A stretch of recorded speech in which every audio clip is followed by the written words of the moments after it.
I am walking around in the countryside outside of Mae Sot, Thailand, and, as happens to me often, I have pop culture on my mind. Movies, TV shows, podcasts, and I thought I would talk about that.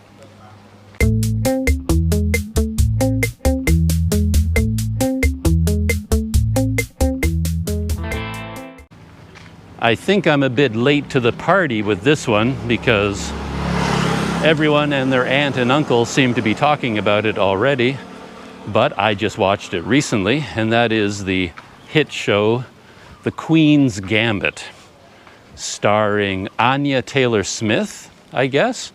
She starts the show playing a young girl who discovers that she is a chess prodigy, a chess savant. More dogs. And we follow the life of this chess prodigy as she learns how to play the game and begins to enter championship tournaments. And as many people commented on, the show is about what a lot of people might think is a very uneventful game, chess.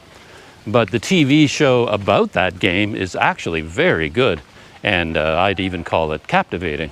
I enjoyed it very much.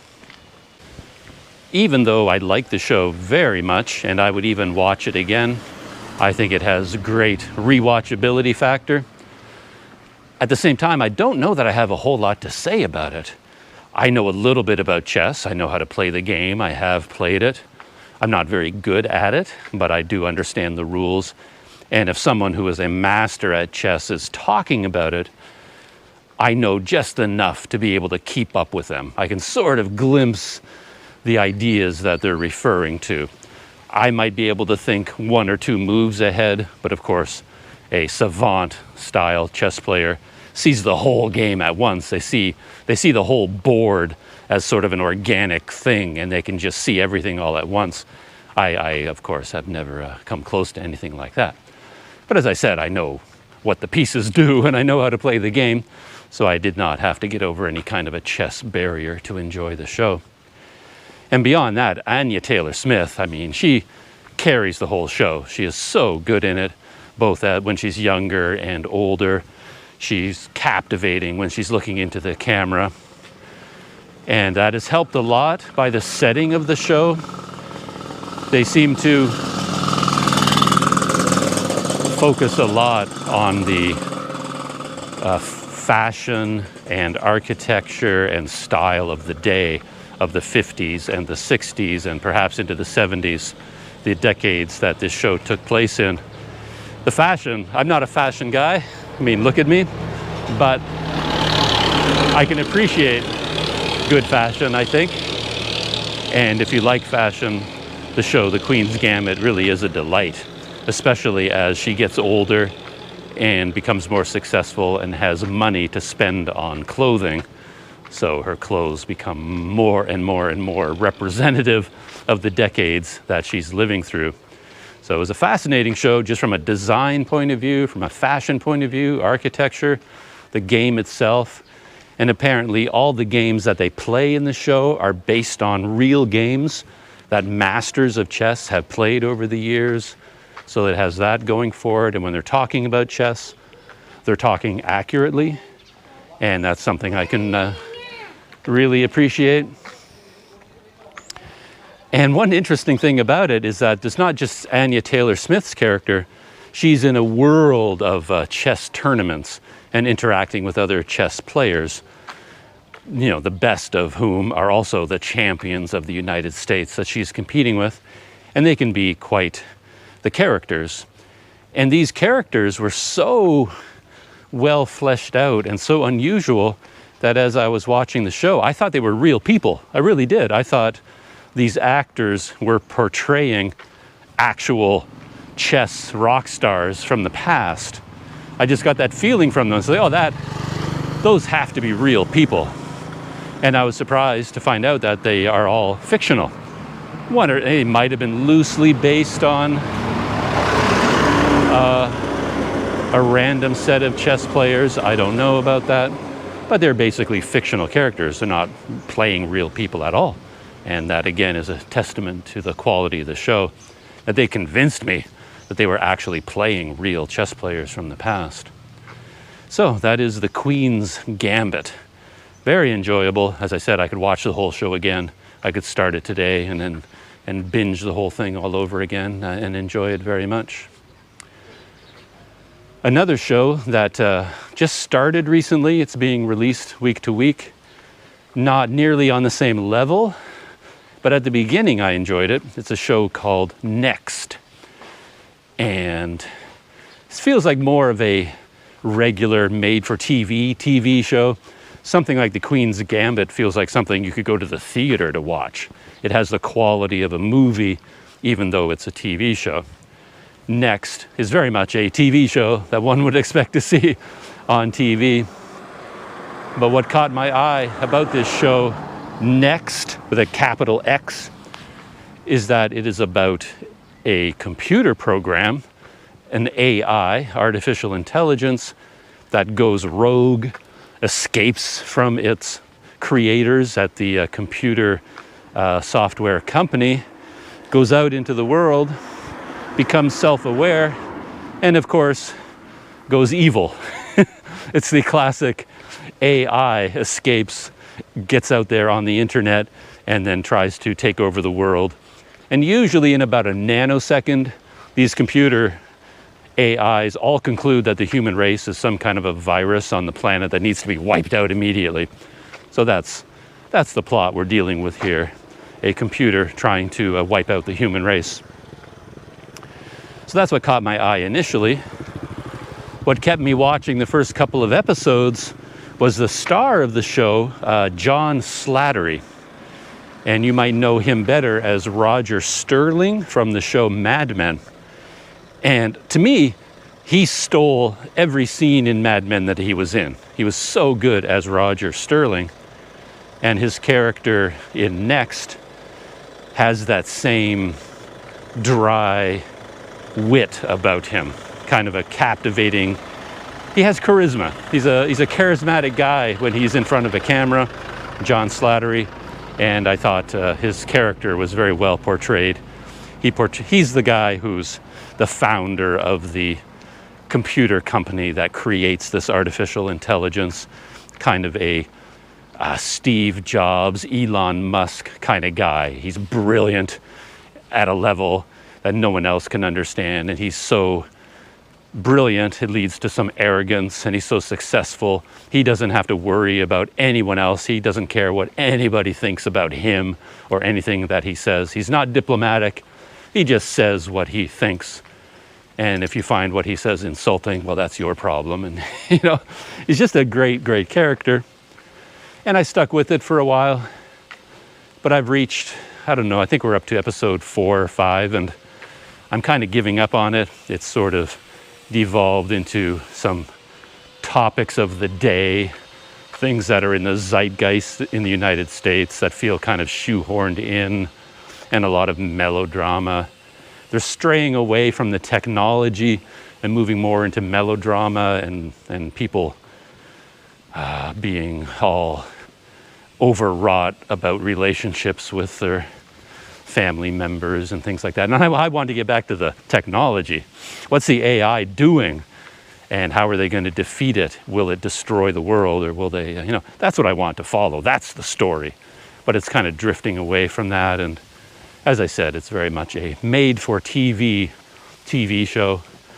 And without John Slattery playing the main character, I don't think I would have stuck with it as long as I have. I may end up watching the rest of the season, just to find out whether we as a human race survive the onslaught of the computers once again.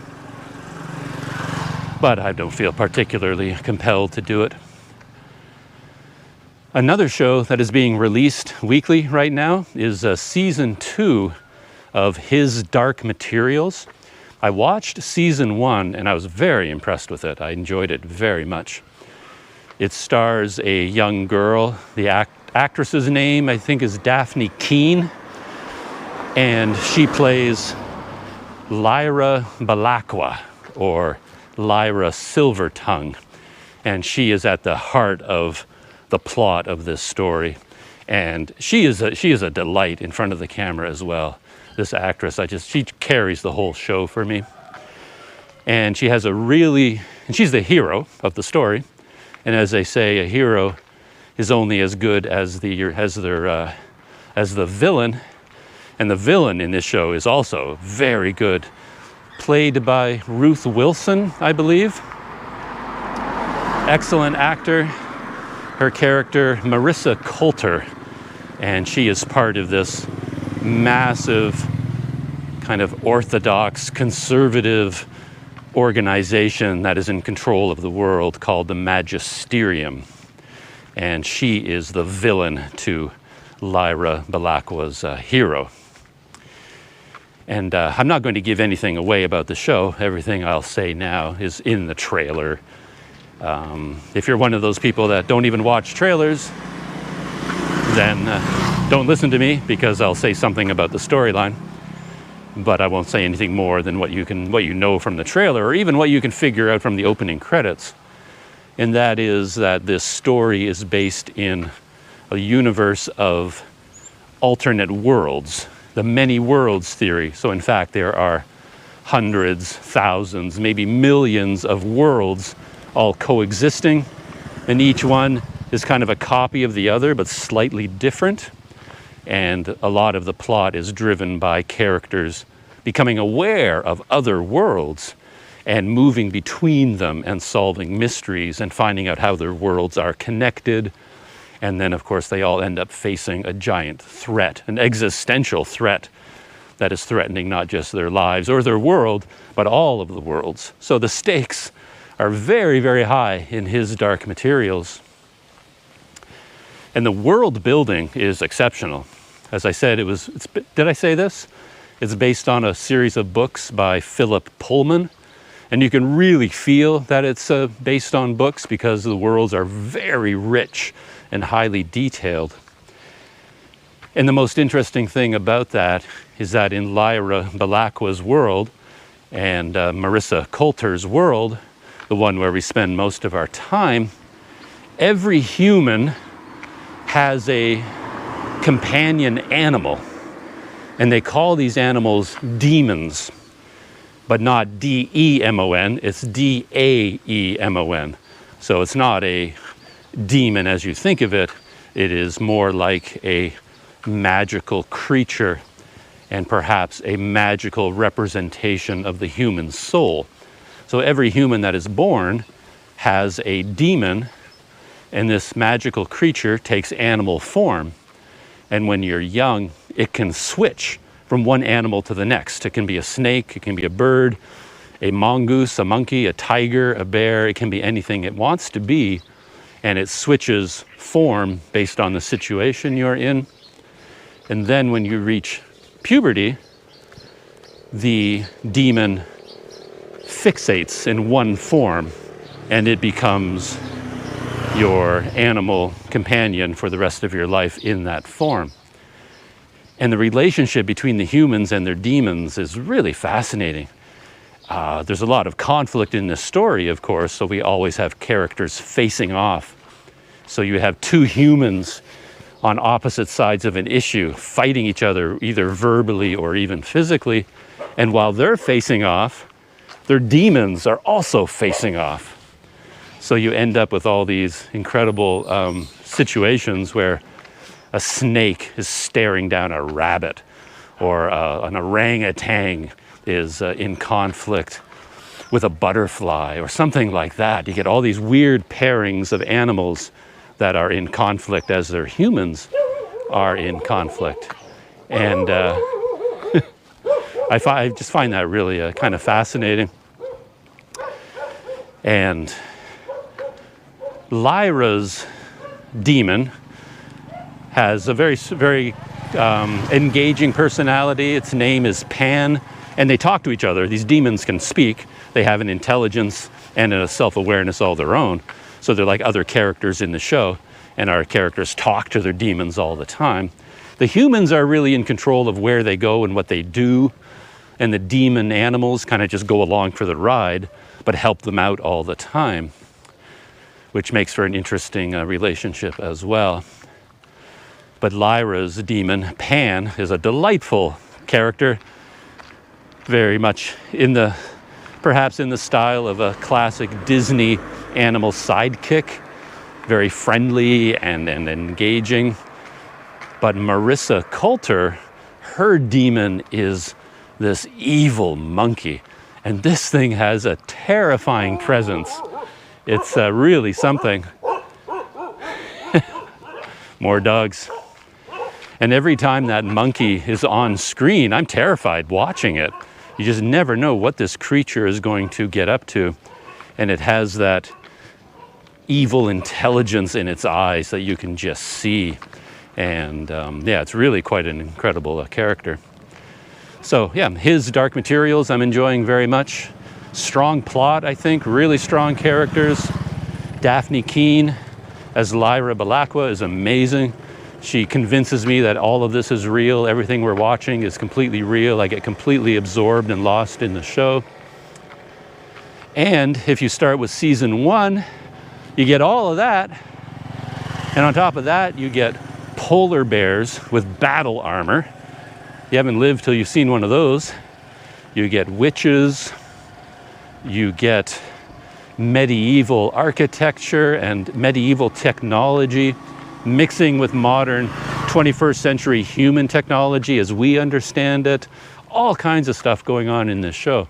So I'm enjoying his Dark Materials very much. So that is a show I can heartily recommend, along with The Queen's Gambit. This is the countryside around me as I'm walking along and thinking about TV shows and movies. This is the kind of atmosphere I was looking for when I set off on this walk. Nice quiet road, farming country. The town of Mae Sot is in that direction, 4 or 5 kilometers maybe in that direction. And my goal is to keep walking along and stay along quiet roads as much as possible as I loop around back into the city and then reward myself with a cold drink somewhere.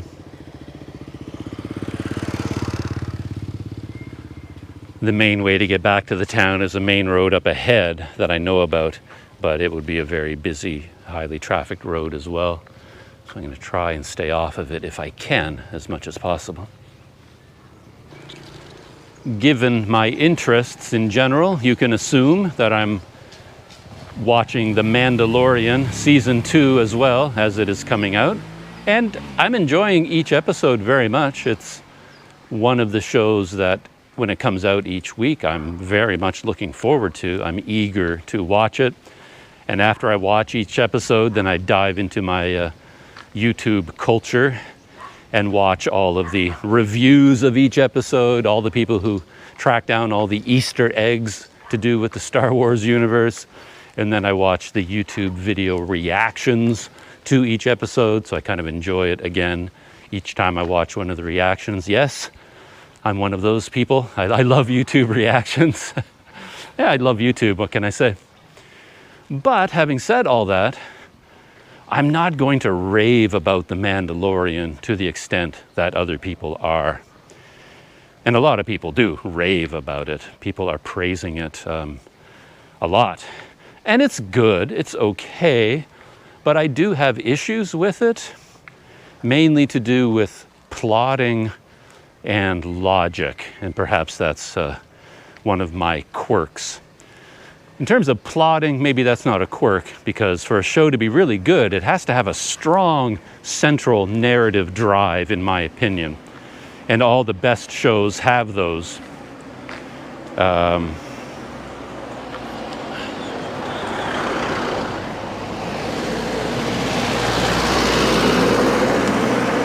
So in a show like his Dark Materials or The Queen's Gambit, there's a powerful central story driving along from episode to episode to episode. And other stuff can be happening on the edges, but that central story and conflict is there all the time, driving the story forward. And The Mandalorian is kind of wandering around all over the place, plot-wise.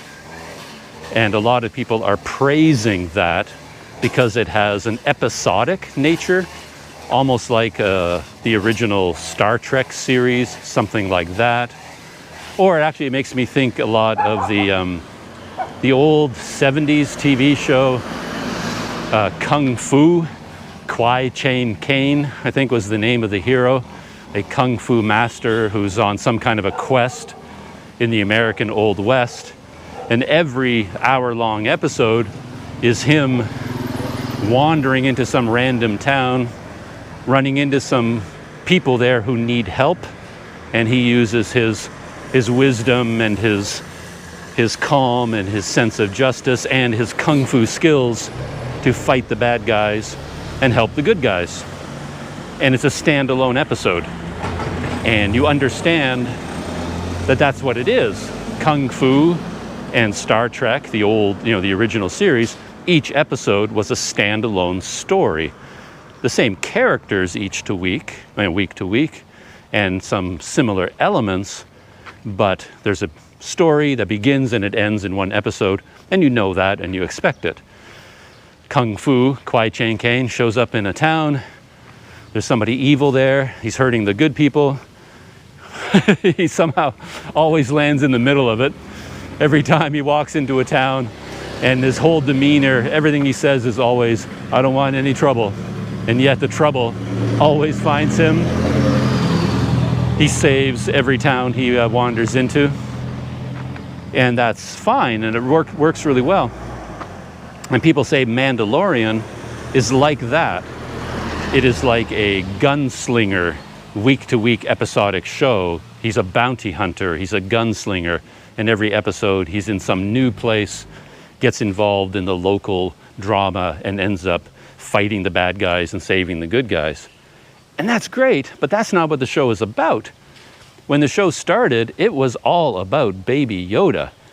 Who is Baby Yoda? What can Baby Yoda do with his powers? The Mandalorian has to save Baby Yoda, bring Baby Yoda back to where Baby Yoda came from, uncover the Baby Yoda's past, figure out why. I mean, it's all about Baby Yoda, Baby Yoda's force powers, how powerful a Jedi Baby Yoda is, and getting Baby Yoda back to his family. I mean, when all of us started watching this show at the beginning, I think we were all thinking, is this show actually going to take us to a planet with billions of Yodas? Are there going to be billions and millions of Baby Yodas and Sister Yodas and Brother Yodas and Father Yodas and Mother Yodas all over the place? An entire world of Jedi Knight Yodas? Is that where we're going? And of course, we couldn't wait to find out if that's where we end up. So that's where the story began. And you watched episode 1 and then episode 2, you want to know, okay, how, let's find out. But then the Mandalorian just went off on some side adventure. He's got Baby Yoda in a backpack all the time. Baby Yoda is always there, waddling along beside him or behind him, or he left him in the ship, or he left him with a Yoda sitter, or something like that. And then he has an adventure and has a brief romantic interest, and then he leaves that planet, goes to another one, fights a bunch of giant monsters there, goes to another planet, gets involved in another caper, gets betrayed, fights back and wins. And each one of these shows is absolutely fine for what it is, and interesting world building and all of that. But the whole time I'm watching the Mandalorian busy fighting for justice on this random planet, I'm thinking, what's happening with Baby Yoda? Okay, you saved these people, good for you. This mining colony is now out from under the yoke of the evil mining owners or whatever is going on this planet. But I don't care about that, really. You promised me Baby Yoda adventures, and I want Baby Yoda adventures, okay? Baby Yoda's cute, I get it. We all want to buy a Baby Yoda toy. We love it when Baby Yoda gurgles and does something with the Force and then eats something it's not supposed to eat. I think people are just delighted the world over that this little Baby Yoda creature is as greedy as it is. It just wants to eat everything it sees, which is very amusing. But, okay, fine. But I want the Baby Yoda story. Get back to that and let's find out where Baby Yoda's family is. What's his home planet? Is he a Jedi Knight savior? Like, what's the deal with Baby Yoda? And the most recent episode, season 2, episode 5, I've only watched a few minutes of it, but this episode I love. It's hardcore, all about Jedis and Baby Yoda and everything to do with the central storyline. And that's what I'm here for. That's what I'm tuning in for. So in terms of the plot, I can't really praise the show because it's sort of promised us a strong central narrative and yet is giving us these episodic adventures. And I can't really lose myself in the episodic adventures because all I keep thinking about is the main storyline. That's distracting. Well, I have to stop for a quick map check. I've reached an intersection and I have to figure out what direction to go. And once I do that, I'll come back to Baby Yoda and the Mandalorian. And this is where I am, by the way. This is the intersection. I have another interesting temple right in front of me. But I think I'm going to continue on my way for now. And I'm going to backtrack just a little bit and do a little dog leg through a side street here. Just trying to avoid one of the main streets. So right where that guy came out on his bicycle, that's where I'm going to turn. Got a surprising number of trucks on this road as well.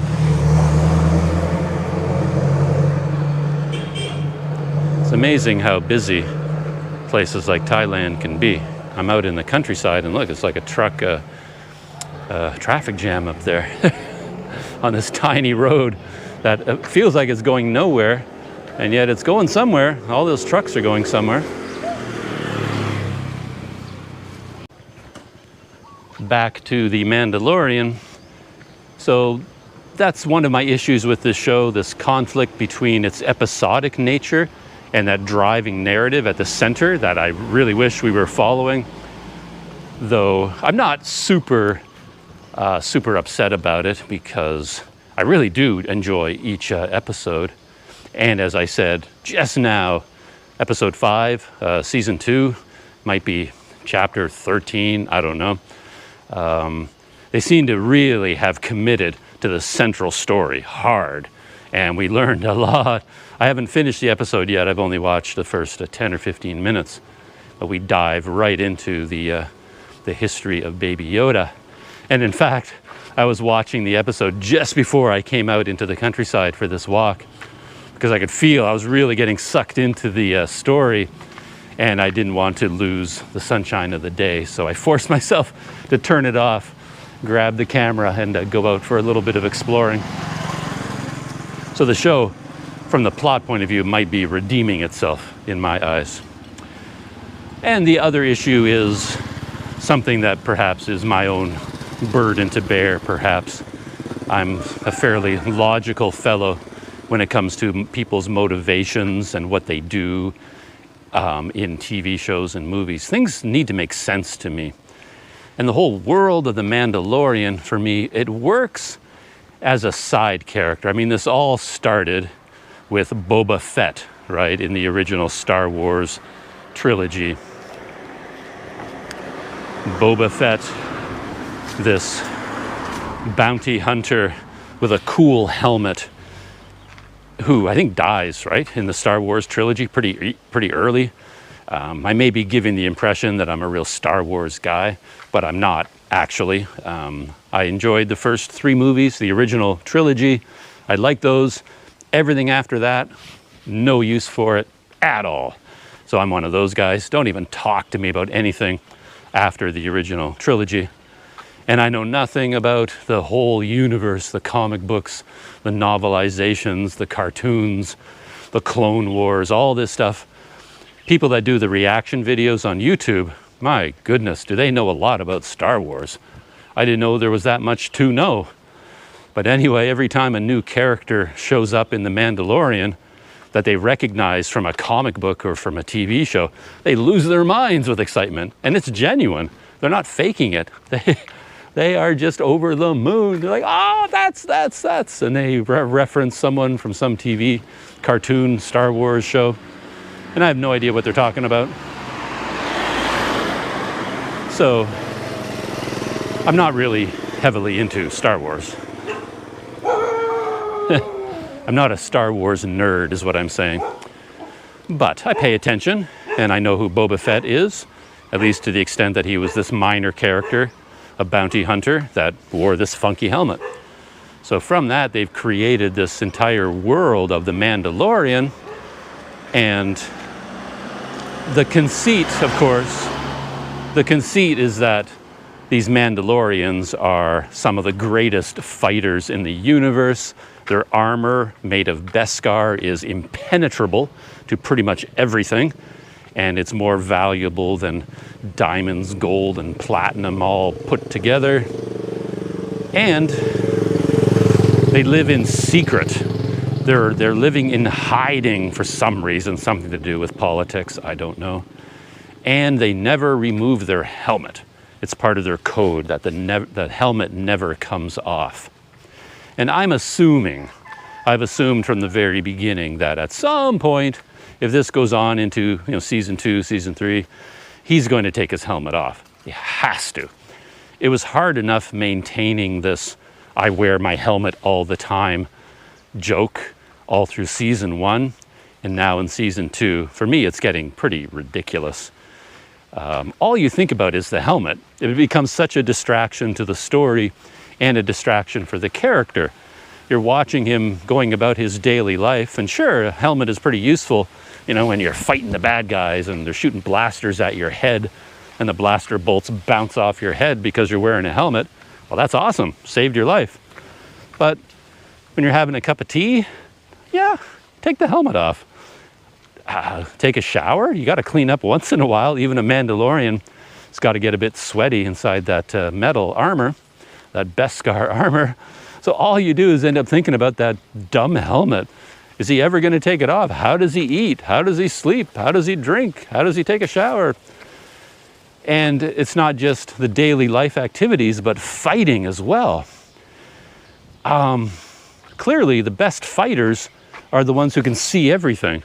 You put a helmet over your head with a little visor, you've lost 50-60% of your peripheral vision. You've probably lost your hearing. And of course, you're clunking around in all this armor. I don't care how light Beskar is. It's got to have some weight. And I think,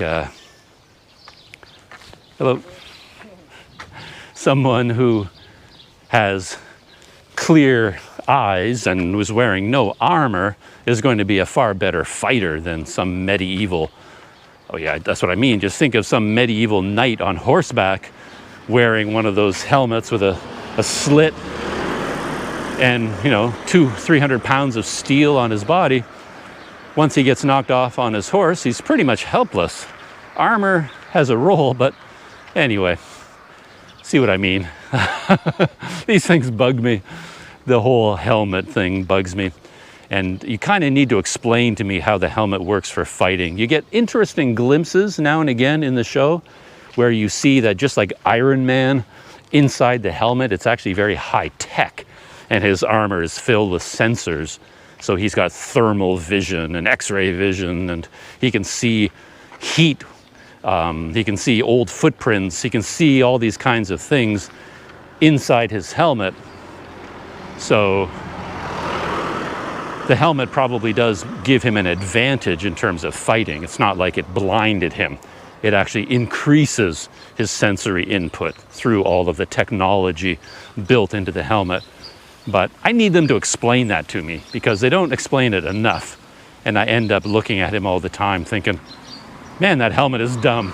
How in the world can you fight with that helmet on your head? You can't see anything coming from the side, right? Anyway.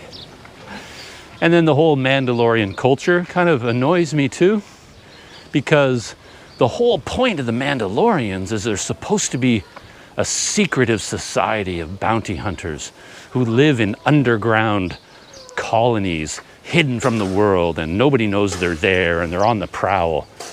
Well, they are the most recognizable people in the universe. They can't blend in anywhere because everywhere they go, say, hey, look at that dude in the suit of armor with a helmet. Bet you that's a Mandalorian. It's not like these Mandalorians can go about their sneaky bounty hunting business because, I mean, they can't even go to the corner store. They're so visible. They're so clearly a Mandalorian. And this kind of bothers me because in the show, they do talk about that all the time.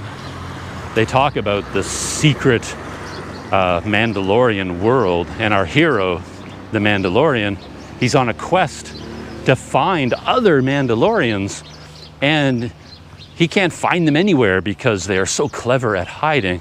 I'm like, give me a break. I mean, an elephant wearing armor would have just as much a chance of hiding anywhere as a Mandalorian would. And the funny thing is that our hero, the Mandalorian, he has no idea where the other Mandalorians are. He has no clue where to go to find them. And yet every planet he goes to, the first person he bumps into, oh yeah, I know about a Mandalorian. He lives right down there. He's in a village just over that way. Let me take you to him. It's like everybody knows where the Mandalorians are. They're just so visually obvious. It's not like they can hide. So why is our hero having so much trouble tracking them down? Anyway, these are the things I think about when I watch The Mandalorian and Baby Yoda. But I'm sticking in there. As I said, the episodic shows, for what they are still quite well done. So that's it. That's The Mandalorian. Oh, a show I've been trying to watch causes me so much pain.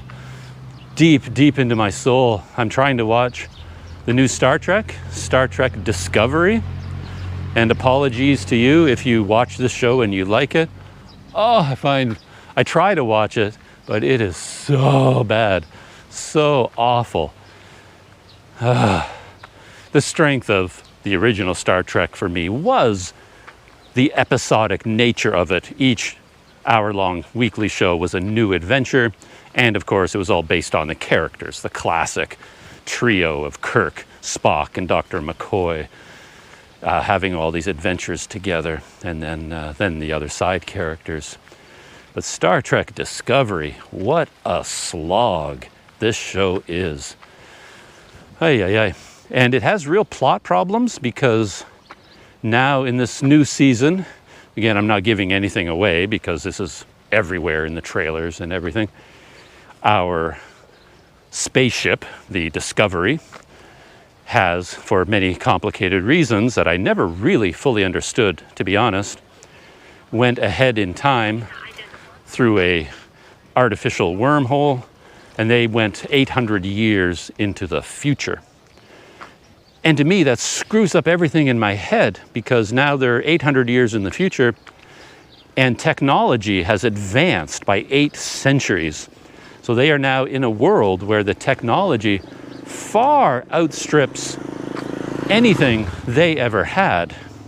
And one of the, fun things about Star Trek in general was that these are modern humans in spaceships going around the universe, and they often encounter civilizations that don't even know that electricity exists yet. And having all this fancy technology is a fun part of the show. And of course, they often encounter civilizations with more advanced technology. But the show itself depends on the whole issue of technology quite a bit. And now we've got Star Trek Discovery, where our heroes, who are supposed to be in this modern advanced spaceship, are now like clunky cavemen. They've landed in a world 800 years in the future where the technology is so advanced that it's like magic to them. It really does look like magic because it is so advanced. And it's just weird. It's like it cuts the feet right out from under the whole Star Trek conceit in a way. And yet at the same time, this is actually kind of clever.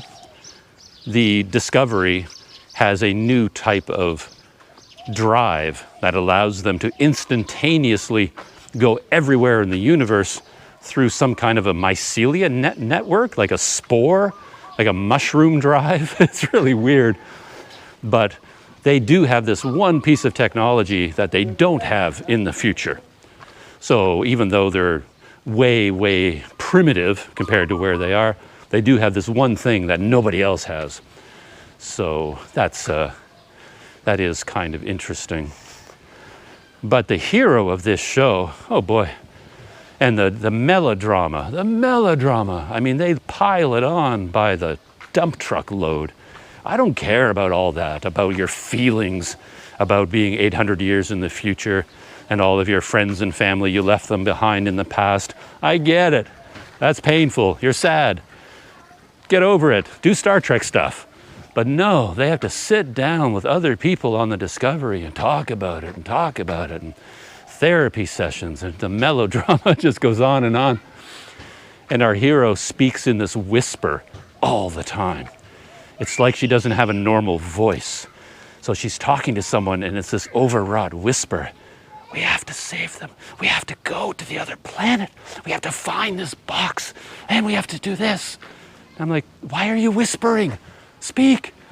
Even in the most recent episode, she was meeting with the admiral of the whole Federation, kind of the leader of her entire world, who has all this incredible power. And then when she goes to talk to him, it's not like she speaks in a regular voice. She just gets up close to him and, we on the Discovery, we have done these incredible things. I'm like, why are you whispering to the admiral? Speak, use your voice, use your words. I don't know. I guess this whispering is dramatic or something. It means what she's saying is really profound. But she must have a real voice, but I don't know that I've ever heard it. Anyway, now I'm just being cruel to Star Trek Discovery. Yeah, it's not a show I recommend. I don't think I'll be able to continue. The last episode I saw, oh, God, that was so awful. It's like one of the worst pieces of television I've ever seen. Our hero had to go to a planet to get information, but in order to get this information, she had to engage in this alien ritual, which really was just a meeting. It was just her meeting with people from that planet and saying, hey, can you tell us about this? And those guys on that planet say, no, we can't. We're not going to tell you. It's a secret. But they turned it into this giant ritual from this culture that dated back thousands of years and has all these funny words that they invented. And the whole time I'm thinking, what are you guys on about? Just get on with the shooting and the fighting and the aliens and the technology. Just do something. You're in a room having a meeting, asking a question, and they say, no, we're not going to tell you. That's all you're doing.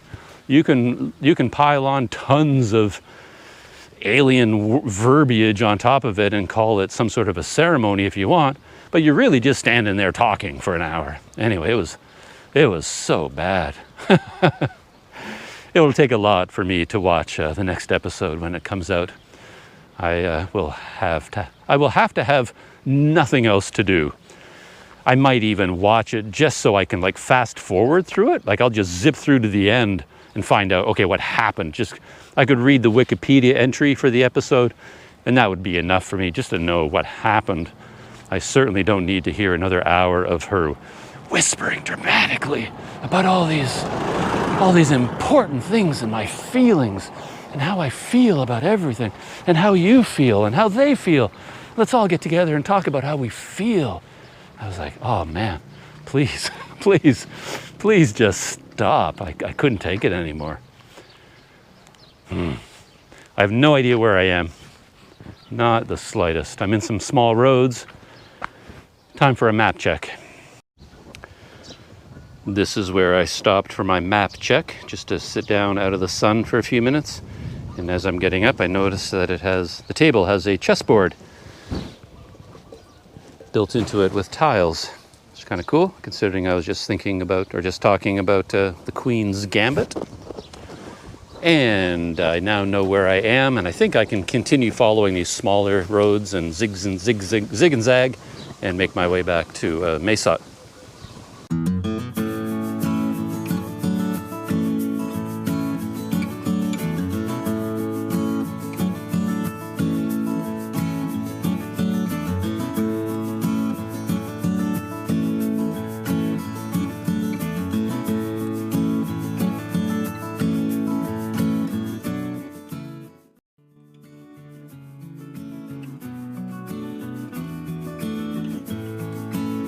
I came across another interesting looking temple compound out here in the countryside around Mae Sot. Whoa, look at that building there, it just came into view. From a distance, I just spotted this gateway and it caught my attention, so I thought I'd walk down here and take a look. I have some English on this sign. Let's see if we can scoot across this road without getting run over. And this is the Wat Chi Tapon Mae Tao Thai Village, Mae Tao locality, Mae Sot District, Tak Province. Yeah, I noticed this style. I don't know if it is a Thai style of architecture, but just the narrow profile, narrow and very tall profile for these temple buildings. I find it quite striking. I'm not sure that I've seen anything quite like that when I was in Myanmar or on other trips to Thailand. Again, a beautiful day for stumbling across a couple of new temples. You get that beautiful blue sky as a backdrop.